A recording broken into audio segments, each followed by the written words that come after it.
Hey everybody, welcome back to the Optometry Money Podcast, where we're helping ODs all over the country make better and better decisions around their money, their careers, and their practices. I am your host, Evon Mendrin, certified financial planner practitioner and owner of Optometry Wealth Advisors. Thank you so much for listening today in today's episode. Really appreciate your time and attention. And today, we're diving into a topic that's probably on many of your minds. The presidential election. And it's almost impossible to avoid the topic since it's a presidential election year. And we have two very, I will say, animating candidates for presidency this year. And our eyes and ears are full of political ads and news and just other stuff from just about everywhere, all about politics and the election. But we're not going to talk about politics. I promise. Don't worry. We're going to talk about whether politics should be mixed with your investment decisions, how elections impact our investments, especially as we navigate through yet another election year. And it's an unfortunate truth that with elections come a lot of polarization and negativity and really high emotions and stress. And a natural part of that is questions about how elections impact investments. Many of these questions carry a sense of fear of what a certain candidate will do to your investments, or fear of not taking action before that happens. Fear of articles you see on the internet about the certain doom and gloom to come. And my own observation is that whenever there's something outside of our control that causes us stress, much like elections, because ultimately who wins and what their policies will end up being and how that impacts us on a day-to-day life, it's largely out of our individual control. So my observation is that whenever there's something outside of our control that causes us stress, we try to go somewhere that is within our control.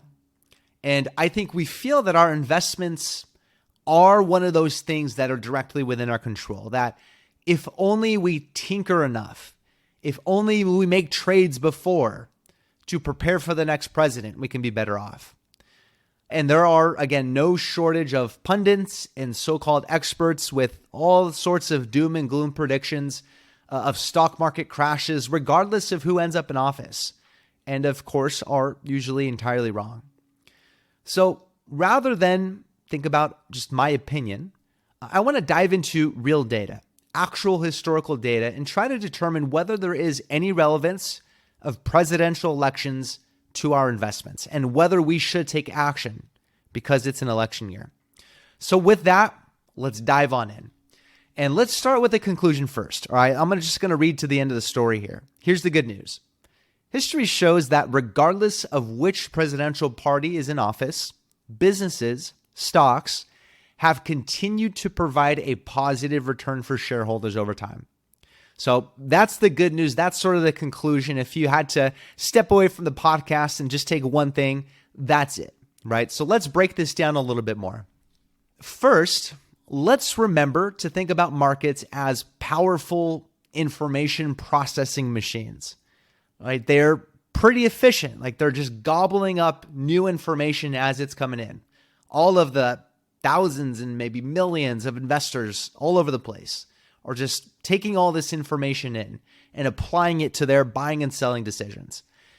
And the combined impact of millions of investors placing billions of dollars worth of trades each and every day results in market prices that already incorporate sort of the collective expectations of all of these investors of what the future of these stocks, these businesses might look like.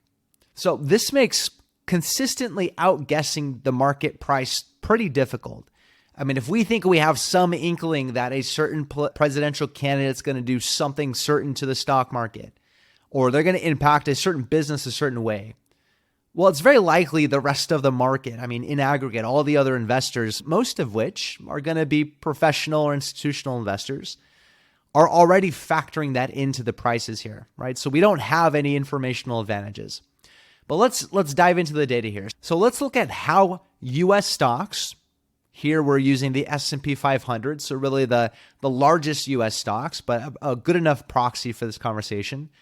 We're going to look at how U.S. stocks, as shown by the S&P 500, behave during actual months of elections, the months of the elections themselves.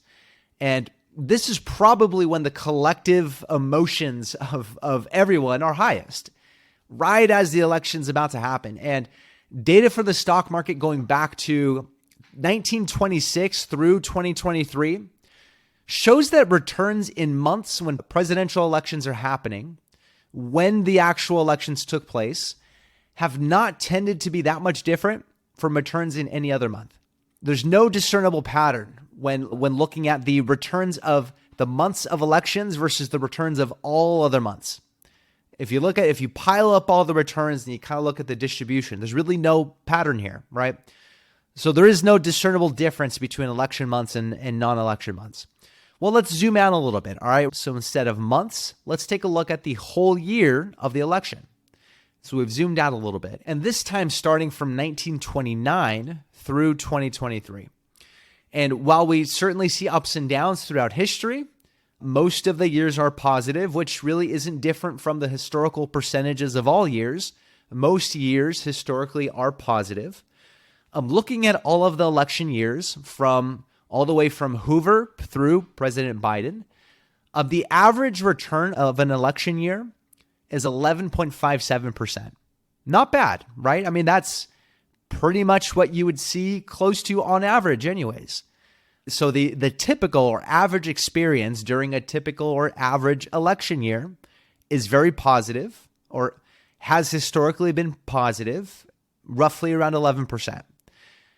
And what about the year after the election? Because a lot of times we see a new candidate come in, they come in later in the year, and we're expecting them to have an immediate impact on the stock market, right? We're saying, hey, this presidential candidate is in, we know the stock market's going to decline the next year. Well, let's take a look. Let's take a look at the returns of the stock market in the US the year after the election. And so the average return of the year after an election year has been about 10.67%, still pretty positive and pretty close to the average annual return anyways, right? So really nothing significant about election years on average. So when it comes to the years of election and the years after elections, there really isn't anything significant about those years on average. So now let's zoom out a little more. How have US stocks behaved during the entire term of all of these different presidents, right? So rather than just the election year or the year after, how has the US stock market behaved during the entire term of these US presidents?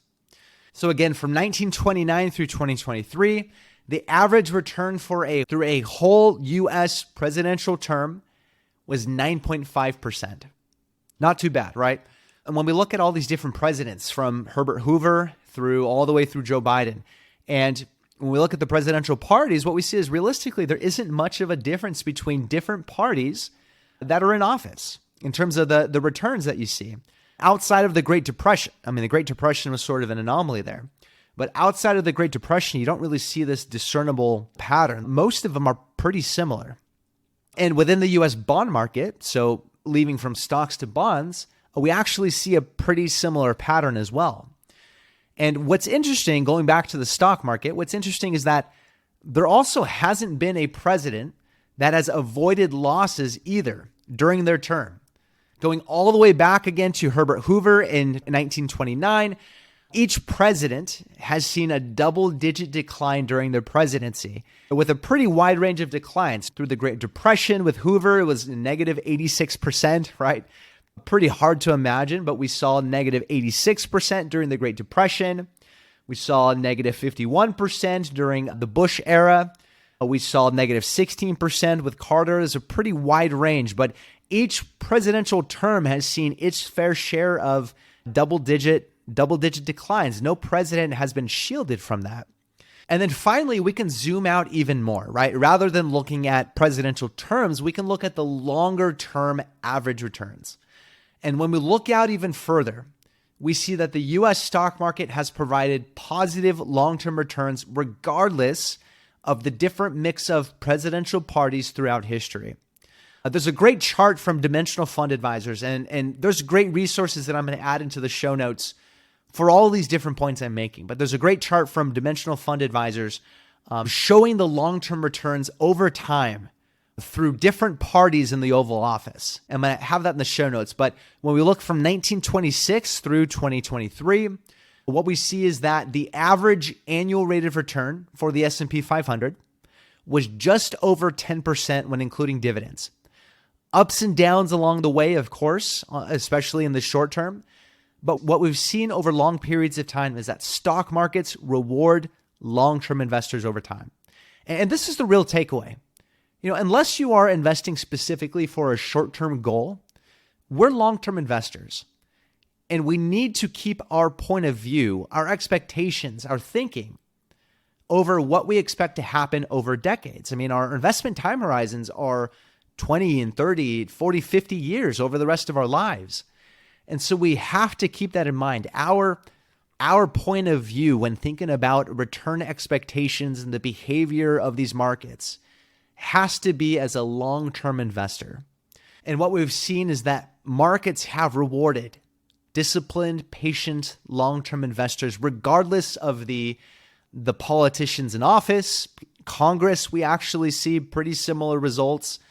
Regardless of conflicts, regardless of economic events, throughout time, for those long-term investors who have continued to stay invested patiently, diligently, and especially continuing to invest as those uncomfortable moments are happening, we see that markets have rewarded those investors historically.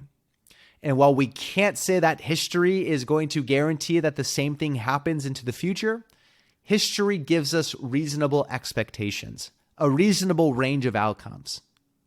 So what does this mean for you, right? Let's get down to the conclusions again here. What does this mean for you? Well, it's critical. It's crucial to remember what it is you actually own when we're talking about the stock market.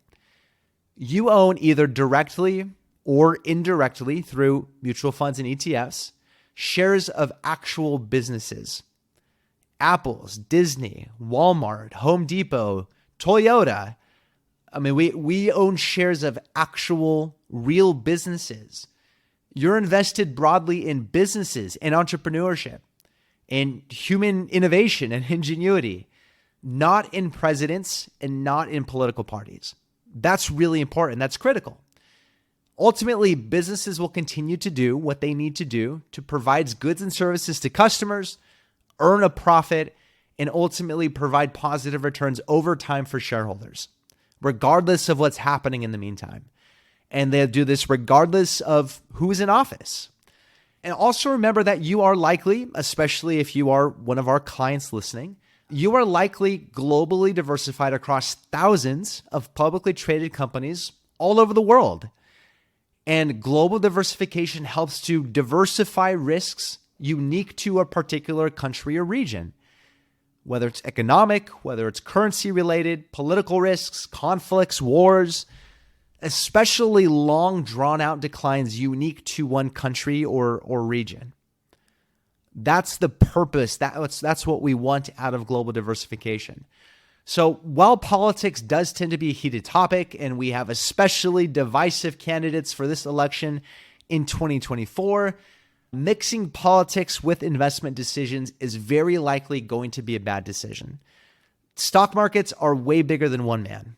And while presidents can impact policy and can in some ways impact the economy, ultimately presidents, in my opinion, get way too much blame when markets decline and way too much credit when markets are positive.